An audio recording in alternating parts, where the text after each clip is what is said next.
आप सबको मेरा प्यार भरा नमस्कार। ओम नमो भगवते वासुदेवाय। कार्तिक का पावन महीना चल रहा है, तो चलिए आज 5वां अध्याय पढ़ते हैं।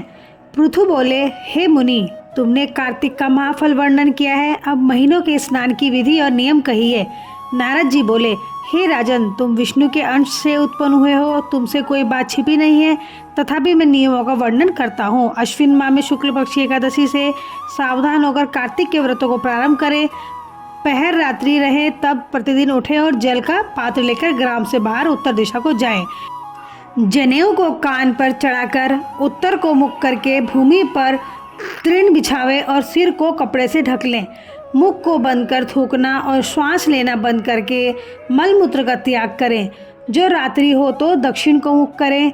जो मलमूत्र द्वारा शरीर की शुद्धि और जो मुख शुद्धि नहीं करते वह उनके मंत्र फलदायक नहीं होते, इसीलिए दातुन करना उचित है। दातुन लाते समय वृक्ष से कहें कि हे वनस्पति, हमको आयु, बल, यश, तेज, संतान, द्रव्य, वेद पाठ की शक्ति और बुद्धि दे।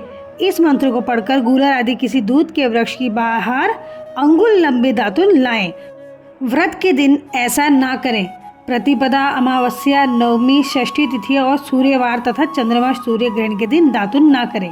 कटेरी, संभालू, कपास, पीपल, वट, अरंड और गंधहीन वृक्षों की दातुन न करें। तदंतर विष्णु और शिव के मंदिर में प्रसन्नता और विधिपूर्वक पुष्प, गंध, तांबुल ले जाएं। वहाँ भगवान की पादादि से स्तुति करें, नमस्कार करें और भजन गाएं। देवालय में भजन कीर्तन करने वाले विष्णु स्वरूप होते हैं। जैसे सतयुग आदि में तप, यज्ञ, दान आदि भगवान को तुष्टि देने वाले हैं, वैसे ही कलयुग में भक्तिपूर्वक भजन कीर्तन मोक्ष देने वाले होते हैं। नारद जी बोले, सीरस, धतूरा, कटेर, मल्लिका, सेमर, आक, कनेर के फूल तथा अक्षतों से विष्णु की पूजा नहीं होती। जय कुंद, सीरस, चमेली, मालती, केतकी आदि के फूलों से सूर्य की पूजा लक्ष्मी चाहने वालों को करना उचित नहीं है।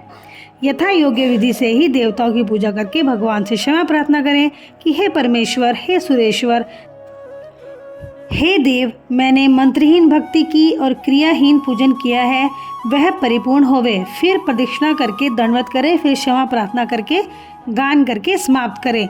जो कार्तिक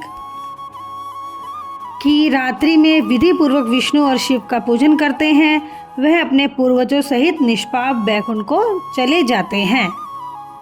ओम नमो भगवते वासुदेवाय। कार्तिक में आप ब्रह्म मुहूर्त में उठें, दीपदान करें, अच्छे से घर में कथा पढ़ें, इसी से ही आपको विष्णु भगवान की कृपा प्राप्त होगी।